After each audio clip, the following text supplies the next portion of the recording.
नमस्कार, मैं अजय कुमार। नए कृषि कानूनों के समर्थकों के जरिए टीवी पर एक तर्क प्रस्तुत किया जा रहा है कि एमएसपी को कानूनी अधिकार के तौर पर स्थापित करना व्यवहारिक नहीं है। इनका तर्क है कि अगर फूड कॉरपोरेशन ऑफ इंडिया ने अनाज की खरीद एमएसपी पर नहीं की और साथ में प्राइवेट खरीदार ने भी एमएसपी यानी मिनिमम सपोर्ट प्राइस की वजह से दूसरे देशों से अनाज का आयात कर लिया, तब क्या होगा। ऐसे में किसान की उपज धरी की धरी रह जाएगी, इसे खरीदने वाला कोई नहीं मिलेगा। अंतर्राष्ट्रीय व्यापार भी पूरी तरह से असंतुलित हो जाएगा। जैसे मुर्गी पालन करने वाला किसान को अगर देश में सस्ते दाम में मक्का नहीं मिल रहा है तो वह देश के बदले विदेश से मक्का मंगवा लेगा। इसलिए न्यूनतम समर्थन मूल्य या एमएसपी या मिनिमम सपोर्ट प्राइस को कानूनी अधिकार में बदल देने की मांग करना जायज मांग नहीं है।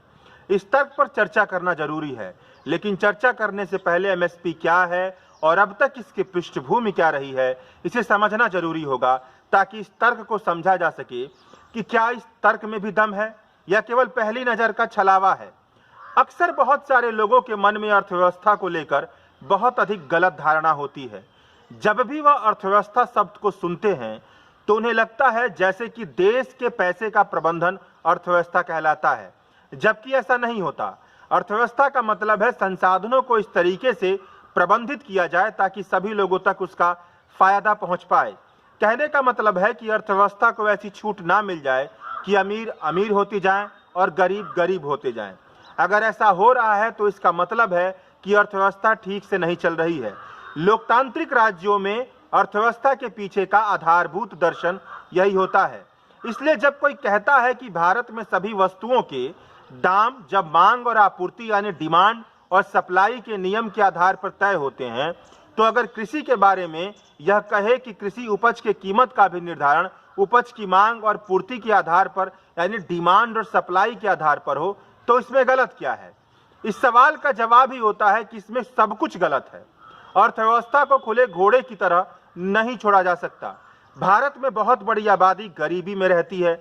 अगर डिमांड और सप्लाई के आधार पर अनाज की बिक्री होती तो आज पहले ही गेहूं की कीमत 200 रुपए किलो से अधिक हो गई होती, धान की कीमत भी आसमान छू रही होती। गरीब आदमी कुछ भी नहीं खरीद पाता, उसे अनाज नहीं मिल पाता। अनाज और भोजन के मामले में सरकारों का हस्तक्षेप करना इसलिए बहुत अधिक जरूरी है।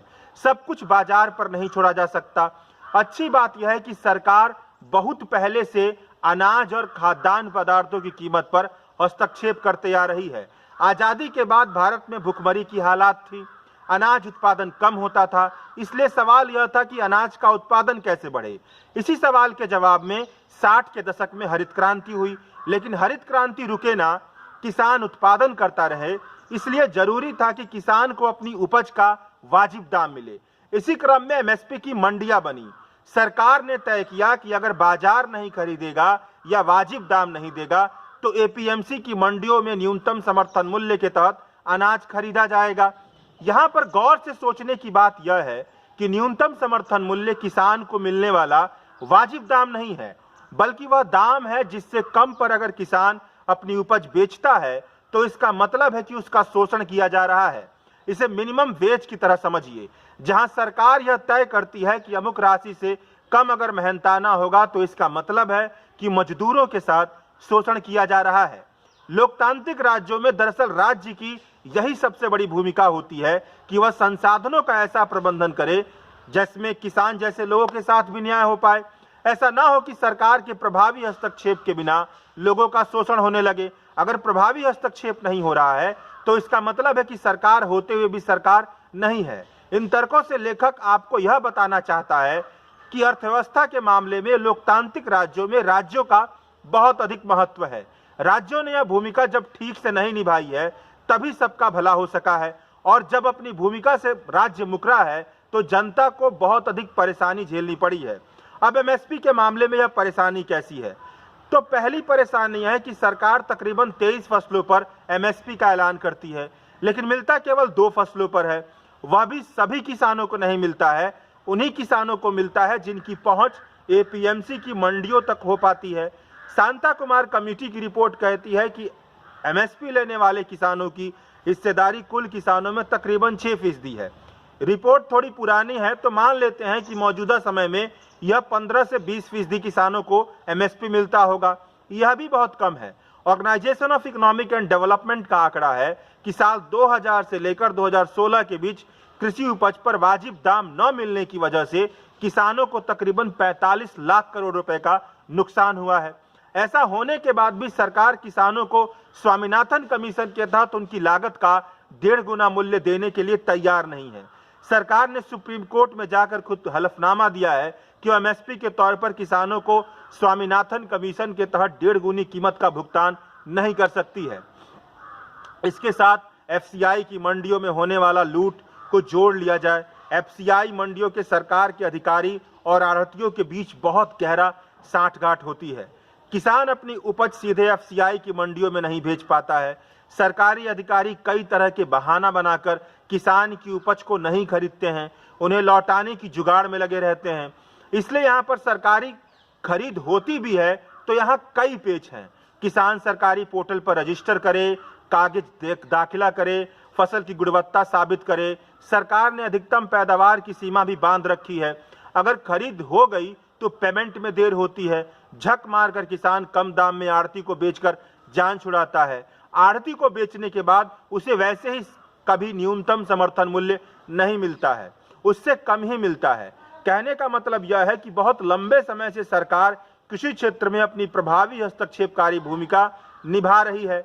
इसलिए अगर किसान यह मान बैठे हैं कि एमएसपी लिखित देने से कुछ नहीं होगा तो इसे कानूनी तौर पर स्थापित किया जाए, तो इसमें कोई गलत बात नहीं। इस पूरी पृष्ठभूमि को समझने के बाद यह बात साफ हो गई है कि कृषि क्षेत्र में कीमत तय करने से जुड़े अधिकारों को पूरी तरह से बाजार के हवाले नहीं किया जा सकता है। सरकार खुद इस भूमिका को स्वीकार करती है। बहुत लंबे समय से खाद्य सुरक्षा और जनहित को देखते हुए कृषि क्षेत्र में हस्तक्षेप करते आ रही है। भले ही उसके हस्तक्षेप में कई तरह की कमियां हैं जिससे किसानों को कई तरह के नुकसान झेलने पड़े हैं। अब आते हैं इस तर्क पर कि एमएसपी की लीगल गारंटी कर देने से लोग सस्ते कीमत पर अंतर्राष्ट्रीय बाजार से अनाज खरीद लेंगे और अंतर्राष्ट्रीय व्यापार में गड़बड़ी आ जाएगी। इस तर्क में सबसे बड़ी कमी यह है कि तर्क करने वाले अंतर्राष्ट्रीय बाजार को पूरी तरह से राज्य की पाबंदियों से मुक्त इलाका मान रहे हैं। उनके तर्क में यह बात छिपी हुई है कि राज्य अंतर्राष्ट्रीय बाजार पर नियंत्रण नहीं करता है, इसलिए एमएसपी की लीगल गारंटी कर देने पर सब कुछ गड़बड़ हो जाएगा। इसलिए बेसिक तौर पर देखा जाए तो यह तर्क पूरी तरह से गलत है। दुनिया में ऐसा कोई देश नहीं है जो अपने मुल्क के अंतर्राष्ट्रीय बाजार की सही तरीके से देखरेख ना करता हो। भारत भी यही काम करता है। कृषि बाजार तो अब तक भारतीय राज्य के जरिए नियंत्रित होते आ रहा है।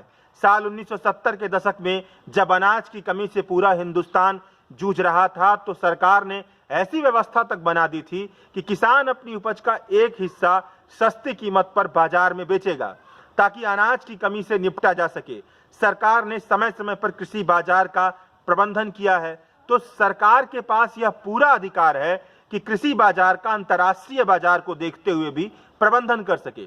मौजूदा किसान आंदोलन से जुड़े कार्यकर्ता योगेंद्र यादव बीबीसी के एक इंटरव्यू में कहते हैं कि अनाज और खाद्यान्न का इस्तेमाल किसान भी करता है। मुर्गी पालने वाले व्यक्ति को भी हम किसान आंदोलन से जुड़े हुए लोग किसान ही मानते हैं। उसे भी सस्ती कीमत पर मुर्गियों को खिलाने के लिए मक्का मिले, यह जरूरी है। कृषि बाजार में सस्ते और महंगे का तनाव हमेशा चलता रहता है। यहीं पर राज्य की भूमिका आती है। राज्य सही तरह से प्रबंधन कर सब कुछ ठीक करता है। अंतर्राष्ट्रीय बाजार केवल भारत की हकीकत नहीं है। अमेरिका, यूरोपियन यूनियन, कनाडा सब अंतर्राष्ट्रीय बाजार की सीमाओं से निपटते हैं। इसलिए कृषि क्षेत्र में हर जगह सब्सिडी दी जाती है। सब्सिडी का ऐसा प्रबंधन भी करते हैं कि उनकी सब्सिडी WTO के रडार के नीचे आ जाए। अब सब्सिडी के कैसा प्रबंधन किया जाए इस पर बहस की जा सकती है और की जानी चाहिए। एक गलतफहमी फैल जाती है जब हम एमएसपी की लीगल गारंटी की बात करते हैं तो मीडिया वाले सहित बहुत लोगों को लगता है कि किसानों की मांग यह है कि सरकार 23 फसलों सहित सभी की खुद ही खरीदारी करे। यह संभव नहीं है। किसान बेवकूफ नहीं है। किसान यह कहते हैं कि सरकार 3-4 औजारों का इस्तेमाल करे। पहला, सरकार के जरिए जितनी खरीद इस समय होती है उससे ज्यादा खरीद की जा सकती है, मसलन दाल और दूसरे अनाजों के मामलों में। दूसरा, जैसे ही बाजार में एमएसपी नीचे कृषि उपज का दाम गिरने लगे वैसे ही सरकार बाजार में हस्तक्षेप करे। सरकार खुद खरीदे, ऐसा काम सरकार करती है। इसे ही सरकार द्वारा मार्केट इंटरवेंशन स्कीम कहा जाता है। लेकिन इसके लिए सरकार केवल 150 करोड़ रुपए का बजट रखती है। इससे क्या होगा, 10 से 20 हजार करोड़ रुपए का बजट रखना चाहिए, तब जाकर बाजार का माहौल बदलेगा।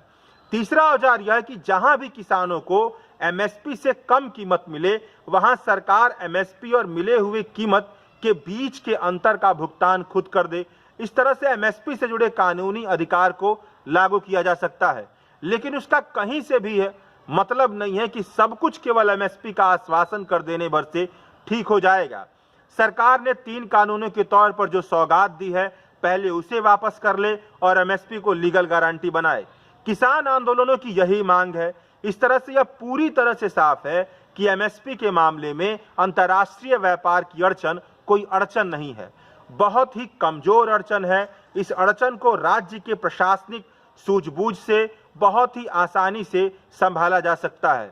और अंत में ये समझिए कि जो किसानी होती है वह किसी फैक्ट्री की तरह नहीं है कि फैक्ट्री में कोई कच्चा माल डाला, वह निकल कर चला आया और बाजार में बेचा, डिमांड सप्लाई का गेम खेला और कीमत का निर्धारण किया।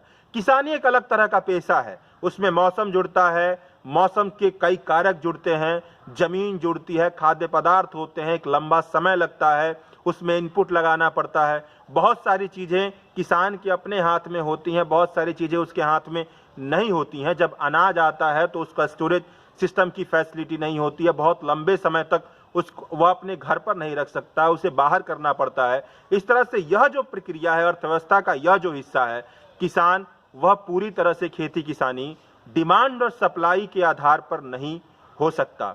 उसके लिए राज्य की बहुत बड़ी भूमिका हो जाती है कि वो उस पर हस्तक्षेप करे। और इसीलिए किसानों की यह मांग है कि एमएसपी उन्हें दी जाए।